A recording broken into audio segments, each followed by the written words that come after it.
Assalamualaikum warahmatullahi wabarakatuh. Waalaikumsalam warahmatullahi wabarakatuh. Alhamdulillah tadi zikir nafas season yang kedua di acara Padang Wulan ini ya. Tadi suasananya hening, tenang. Ya Gus ya, dari pertama tuh hening, tenang ya. Tadi sudah kita lewati bersama selama 30 menit. Untuk Kang Habib, coba diurai ya tadi dari pertama zikir nafas dari awal sampai akhir. Silakan.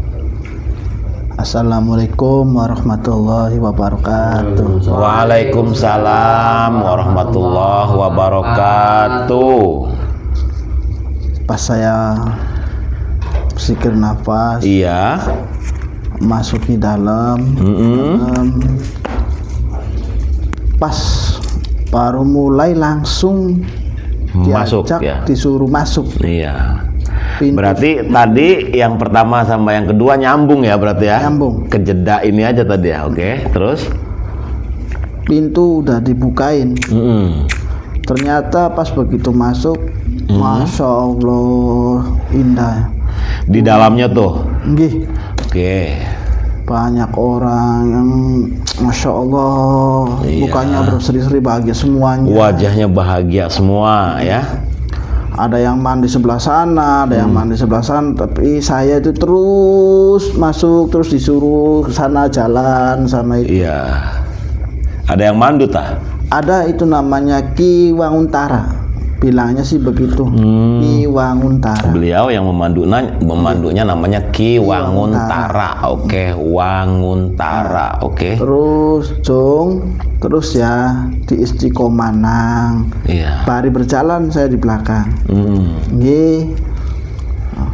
Terus istiqomah. Wanguntara itu bisa aja. Wangun itu membangun, Tara itu Nusantara ya. Jadi kita putra-putra Nusantara itu diwajibkan untuk membangun Nusantara ini gitu. Ki Wanguntara ini. Ki Wanguntara itu. Oke, lanjut Kang Habib. Terus diperlihatkan. Iya. Terus ada air. Airnya itu dari akar. Akar-akaran itu pohon menjulang tinggi besar dari akar itu. Turun airnya. Turun airnya itu. Iya. Ayo, silakan masuk.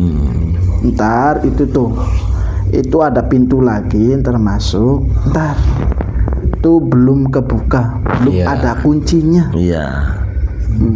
Silakan cicipi airnya, silakan diminum airnya, Iya. silakan di seluruh tubuh dibasahin semuanya. Iya. Silakan. Terus saya itu agak gimana gitu, tapi saya memberanikan diri langsung lah, gitu. Saya langsung minum, saya berwudu di situ. Iya. Alhamdulillah saya berwudu, nggak mandi, nggak berwudu aja. Iya. Sampai masih basah itu tuh masih. Alhamdulillah. Masih sejuk. terasa sampai sekarang gitu ya? Masih terasa. Sejuk, hati bersih. Terus dia bilang, Beliau. ya beliau bilang, Cung, hati sama pikiran itu harus selaras. Waduh, keren banget. Selaras. Oh, Ya terus ketika hati dengan pikiran itu selaras, ya udah langsung masuk kelas gitu. Oke. terus itu tuh udah Cung, udah selesai. Silakan. Saya itu masih seling kanan, seling kiri, Masya Allah. Iya. Pada bahagia semuanya, pada melihat saya. Saya itu udah keluar dulu, saya udah. Jadi pusat pandangan ya. Oke. Pusat pandangan bagi mereka-mereka yang ceria, Gus. Sudah wajahnya ceria ya, pada ngelihat fokus ke kamu gitu kan. Itu kan ada isyarat juga gitu. Oke. Terus? Udah, saya langsung masuk ke tubuh lagi. Udah kayak udah nggak itu, saya itu udah selesai ya. Di situ tadi ada isyarat ya, airnya berjalan dari akar besar ya, ya kan? Ya artinya di situ ketika kamu ingin memberikan kesejukan, hatimu sudah sejuk dan mampu menyejukkan orang lain, Gus ya. Itu harus seperti pohon, maksudnya. Harus seperti pohon tuh harus seperti akar. Akar itu ya adanya di dalam, tersembunyi. Amal apa beka jadi kata anak kaning wong kah maksudnya sih konon orangnya sih simbol akarku baka akare jero amal sir ya adem jelas sejuk gitu ya artinya di situ kan akar kan simbolnya maksudnya belajarlah untuk berbuat baik itu apapun dirahasiakan ya masuk ke dalam seperti akar ya dengan tidak ada yang melihat yang diperlihatkan ya silakan di atasnya aja kalau akarnya besar di atasnya besar nggak tuh gitu gede ki ya jajarnya dewek gede ku menurut pandangan wong sejen karena apa gede manfaatnya akeh gitu dah untuk Kang Habib segitu saja cukup. Untuk Kang Edi silakan. Urayanya singkat aja ya. Singkat aja karena waktunya udah jam berapa? Jam 2-an lebih ya. Oke. Kang Edi silakan dari awal sampai akhir Kang Edi. Ya, jadi saya sih tidak ada suara, tidak ada rupa, tidak ada, cuma saya duduk. Ya, duduk. Sumur, hening ya. Di dalam sumurnya tuh. Melihat ada sumur gitu maksudnya? Enggak, duduk di dalam sumurnya. Oh, duduk di dalam sumurnya. Dasar sumur. Di dasarnya? Dasar sumur ya. Duduk. Pas perasaan tuh di tempat dupa tuh ada semacam mutiara berwarna biru bercahaya terang tapi tidak simetris. Iya. Jadi bulatnya tidak simetris kayak batu biasa itu kan. Terus lihat sekeliling kayaknya jadi kaca semua. Sekelilingnya. Jadi kaca semua. Ya. Jadi sekeliling jadi kaca semua tuh maksudnya kalau bahasanya tuh semuanya menjadi indah gitu. Oke, terus? Ya cuma itu aja. Oke. Nah, itu urainya simpel padat aja lah. Kang Edi ya di Dzikir Nafas itu yang melihat dirinya ada di bawah sumur. Maksudnya gini, ya ada di bawah sumur itu ketika sampean ada di bawah sumur, di atasnya sejuk nggak? Iya sejuk. Ya air kan? Di atas laginya? Kayaknya enggak. Sumur tuh nggak ada airnya. Nggak ada airnya. Nggak ada airnya ya. Jadi kosong gitu. Ya. Sumurnya sempit. Sempit sumurnya. Sumurnya sempit tapi sampean di bawah. Di bawah. Pas perasaan di tempat dupa ya di tempat ini. Iya, di dupa ini ya, yang di tengah itu ya. Di tengah itu melihat ada mutiara biru bercahaya, sekelilingnya jadi kaca semua kayak tembok apa. Iya. Jadi di situ tuh gini aja kalimatnya tuh ya. Ini untuk diri ya, kalimat untuk diri karena di situ simbolnya sumur dan di situ nggak ada airnya.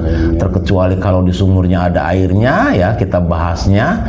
Nanti air itu bisa bermanfaat untuk banyak orang, manfaat untuk diri, juga manfaat untuk orang lain ya kalau ada sumur. Tapi kalau ini nggak ada, ya nggak ada airnya. Artinya gini. Untuk menjadi mutiara yang bersinar tadi, ya coba belajar dari sekarang. Apapun yang sampean sekarang dialami sebagai satu kesempitan, gitu aja. Ya karena kehidupan ya, Kang. Namanya juga kehidupan kan. Ada yang begini, ada yang begini, ada yang begini, gitu aja. Udah dari sempit ini coba lapangkan dadamu. Udah gitu aja. Artinya diambakan kah? Mau konon baik. Ya, unsur nasihatnya dari sempit, ya udah jangan merasa sempit. Kalau memang ya sempit dilegakan baik. Supaya apa? Supaya tadi bisa menjadi mutiara, artinya hidup kamu menjadi indah. Dan tadi sebenarnya seperti bercahaya tuh mantul kaca. Seperti kaca. Ya. Di kehidupan ini supaya menjadi bahagia aja. Sudah lapangkan jalan aja gitu. Oke. Untuk yang ketiga Gus Jaki silakan Gus. Gus Jaki diurai dari awal sampai akhir, silakan. Assalamualaikum warahmatullahi wabarakatuh. Waalaikumsalam warahmatullahi wabarakatuh. Tadi waktu masuk di meditasi guru, saya melihat ada lingkaran berwarna biru besar. Saya masuk ke situ. Ya. Dan ketika masuk di situ ada keluarnya itu di sebuah hutan belantara yang pohonnya besar-besar. Besar pohonnya. Saya berjalan di situ, saya melihat lonceng yang besar dari atas tuh. Terus di depannya ada pintu segitiga. Saya masuk ke pintu. Pintunya segitiga bentuknya, oke. Ternyata dalamnya itu kerajaan, namanya Kerajaan Girilodra. Kerajaan Girilodra. Cuman saya masuk itu melihat-lihat aja yang rakyatnya sejahtera, damai gitu. Di kerajaan Girilodra itu. Oke. Terus saya keluar lagi. Girilodra di Indramayu, Wiralodra ya, oke. Terus setelah saya keluar, saya melihat itu. Baru sekarang saya melihat pocong guru. Iya. Pocongnya itu laki-laki, wajahnya hitam. Iya. Seperti mau ngomong gitu, mau menyampaikan sesuatu. Terus saya mendekat, iya ada apa? Tolong aja kayak kita. 3 kali itu. Tolong aja kayak kita, tolong aja kayak kita. Terus dia pergi. Udah. Setelah itu saya bertemu lagi dengan Buyut Girilodra. Namanya Buyut Girilodra. Oke. Pesan yang beliau sampaikan, Nang tolong, ya pakai bahasa Indonesia aja ya. Nah, Jawa aja dulu nggak apa-apa, dulu lokal dulu. Nang, tolong sampaikan ning anak putu kita. tuh berarti tuh yang di sini. Mana tadi kuncinya tuh? Yang Kalau di sini berarti itu. Apa siapa namanya tadi? Buyut Patiraga. Buyut Patiraga ya. Buyut Patiraga tuh berarti yang di sini nih namanya Buyut Buyut Patiraga berarti. Dia aling-aling deh. Buyut Patiraga. Patiraga ku apa sih? Raga dipatiaken. Iya, udah terus. Nang tolong sampaikan ning anak putu kita. Sedurung baliku kelambie dicuci ya, dicuci aja nganggo banyu tapi nganggo keringet deh. Wah, maksudnya keren banget itu nasihatnya. Udah gitu aja nasihatnya. Terus selesai dulu. Sadurunge balik. Iya. Kelambiku dicucinya jangan pakai air. Ngumbah aja nganggo banyu tapi nganggo keringet sira dewe. Iya. Kalimatnya seperti itu guru. Iya, itu tuh. Gini bahasa Indonesianya ya.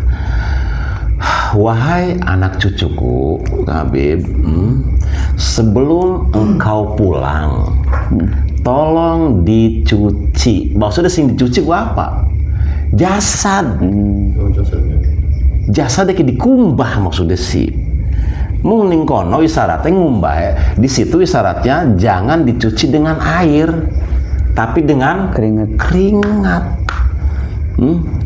Jadi jasad ki ngudag pangeran ki peras keringat banting tulang lah kapegelang ngudag pangeran ku bolon barasi aja pegel-pegel nang sedang ngudag pangeran ku nang persen keringatnya sirah ki sadurungnya sikile sirah tugel ki aja mari ngudag pangeran ku sama seperti itu.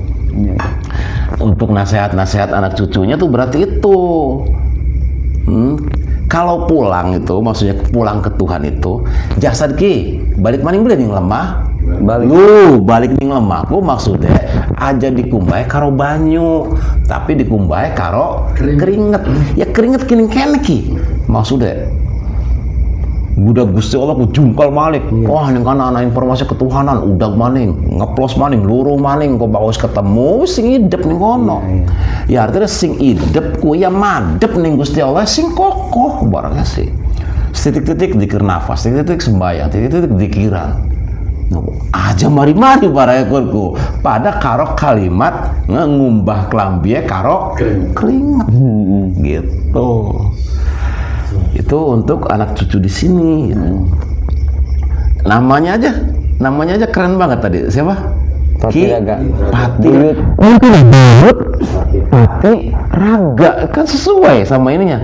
Raganya dimatikan gitu.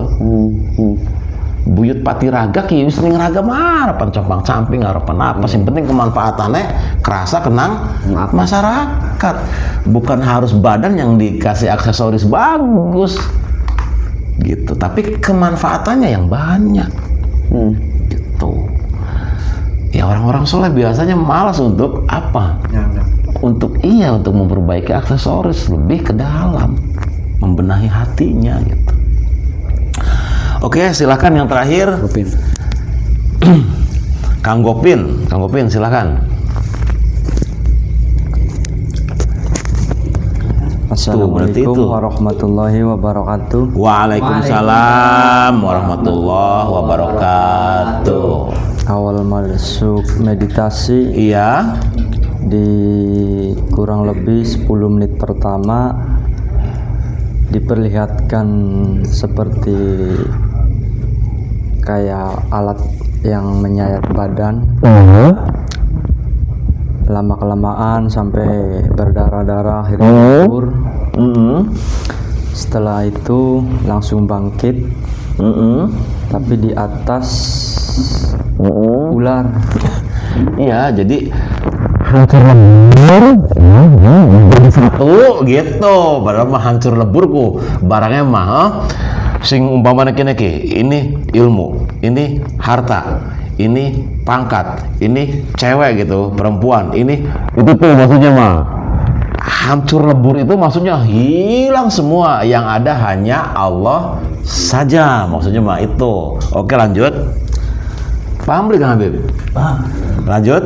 Pas tidur langsung diperlihatkan seperti orang bermeditasi, Iya. tapi di atas ular bermeditasinya tuh. Karena Di atas saya ular? ya, pas di atas ular karena saya kan fobia dengan ular ya. Iya, oke. Akhirnya coba menenangkan diri. Setelah itu mencoba menenangkan diri, ularnya pun lenyap jadi cahaya kayak gitu. Oke, ya. Itu tuh maksudnya mah dari rasa takut yang luar biasa ya, yang kajian-kajian kemarin itu. Ya pokoknya ketakutan gitu kan, takut masuk neraka, takut nggak makan, takut segala gitu lebur ya, terus menjadi cahaya. Oke? Nah, pas Ya artinya ketika sudah menjadi cahaya itu ya sudah tidak ada ketakutan lagi. Yang ada apapun dijalani, baik dari Allah, tidak baik pun juga dari Allah. Kita hanya bertugas untuk menjalani saja, dinikmati. Oke, lanjut. pas ularnya jadi cahaya, akhirnya diperlihatkan kembali ke laut, tengah-tengah laut tuh, Jang. Ya, di tengah lautan terlihat lautan luas ya. Hujan badai. Hujan Di badai. situ cuma ada perahu tapi tanpa itu apa namanya? Tanpa penumpang kayak gitu. Oh, perahunya kosong. Oke. Perahunya kosong. Iya. Setelah hujan badai akhirnya perahu tersebut terombang-ambing. Pas terombang-ambing, setelah itu langsung lenyap perahunya tuh. Pas diulangin kembali tetap nggak ada. Dilihat kembali tuh perahu sama apa namanya lautnya tuh. Sudah nggak ada. Udah Oke. nggak ada. Udah pas sampai situ aja. Sebelumnya di situ ada kayak bisikan, manfaatkan keluar masuk nafasmu dan manfaatkan juga naik turun nafasmu. Sudah sampai situ akhirnya perahunya lenyap, sama lautnya juga nggak ada, kosong. Masuk dan keluar, terus naik dan Naik turun ya. Ya artinya masuk dan keluar, naik dan turun tuh. Kalau kita baca dari kehidupan sehari-hari, Maksudnya sih, makaya ke engko dading, engko mundun, bareng mohon kah? Umpama rumah tangga ke, umpama ya, mau umpama mereka tukaran baik, dadi harmonis. Sing mau harmonis kadang-kadang, ya artinya seperti itu di kehidupan realita tuh. Lagi-lagi nasihatnya, ya, apapun yang terjadi dalam realita kehidupan ini, ya, jalani saja. Jalani saja. Dengan apa cara menjalaninya? Ya, dengan ketenangan bahwa yang kita senangi dan yang tidak kita senangi, ya, itu datang dan diberi oleh Allah. Kita hanya kewajiban untuk menjalaninya saja, gitu. Artinya dengan apa menjalaninya? Dengan ketenangan dan kedamaian di kehidupan ini, gitu. Dah, untuk pertemuan kali ini cukup kiranya segitu saja. Semoga ada manfaatnya. Wabillahi taufik wal hidayah. Wassalamualaikum warahmatullahi wabarakatuh. Waalaikumsalam warahmatullahi wabarakatuh.